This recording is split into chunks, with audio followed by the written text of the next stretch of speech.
tere jälle! Täna on mul midagi väga lahedat. Ühes videos ma mainisin, et Vaporesso on hakanud tegema väga ilusaid akusid.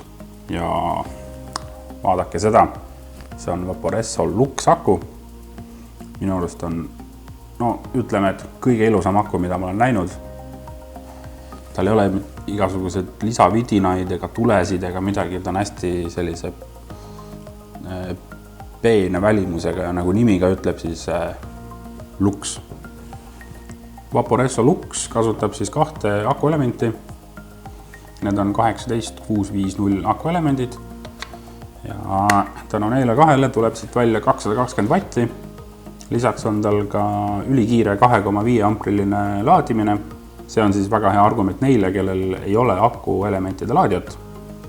Ja muidugi akul on absoluutselt kõik režiimid olemas, nii et siis ka kõige nõudlikum veipija jääb sellega väga rahule. Tal on 2-tolline värviline ekraan ja imelihtne menüü, kuid minu lemmikasi selle juures on need alumised nupud siin. Nad on puutetundlikud ja vajutades nupule aku vibreerib. Vaatame, kas te kuulete ka. Hästi mõnus. Iga kord, kui vajutate nuppu, siis aku vibreerib. Ja näitan teile ka natukene lähemalt. 3 nupu vajutusega saab need alumised nupud lukku panna. Siia tekib selline sinine tabalukk. See siis tähendab, et need alumised nupud on lukus ja ei pea muretsema, et taskus midagi kogemata muutuks. 3 nupu vajutusega siis tuleb jälle lahti. Praegu saab siis nende 2 nupuga vahetada vatte. Ning et menüüsse siseneda, peata seda keskmist nuppu, vajutame 3 korda. Paljud inimesed tänapäeval enam kõiki funktsioone akudel ei kasuta. Enamus inimesi kasutavad siis vatirežiimi ehk võimsusrežiimi.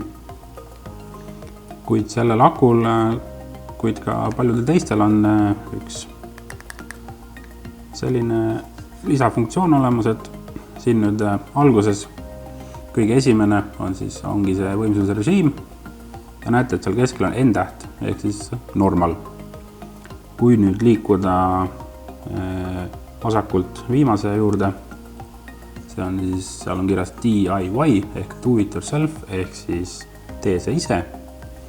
Valite selle, siis valite kõige esimese VV ehk siis võimsusrežiimi, vajutate keskele.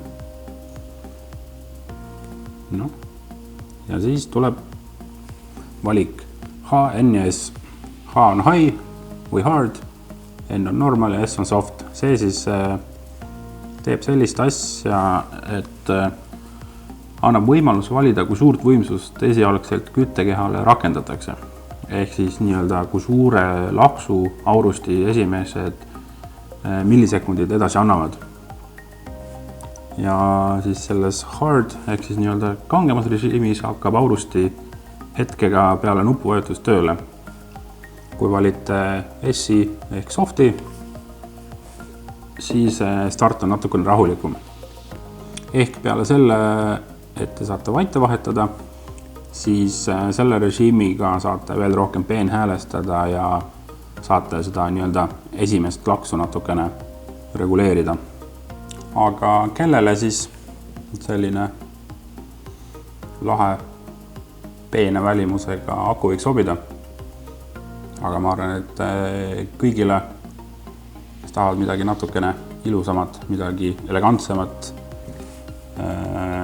see on nagu väga suur kontrast smoki akudele näiteks. Neil on igasugused viled ja tuled ja igasugused elemendid küljes, siis see on selline soliidne, ilus. Tänaseks siis jälle kõik. See oli Vaporesso Lux. Minu arust, nagu juba mainisin, kõige ilusam aku, mis siiamaani tehtud on. Kui te ei ole nõus, siis postitage pilt mõnest ilusamast akust ja vaatame need ka üle. Ja nagu ikka, videod aina tulevad, jääge meiega. Tšau!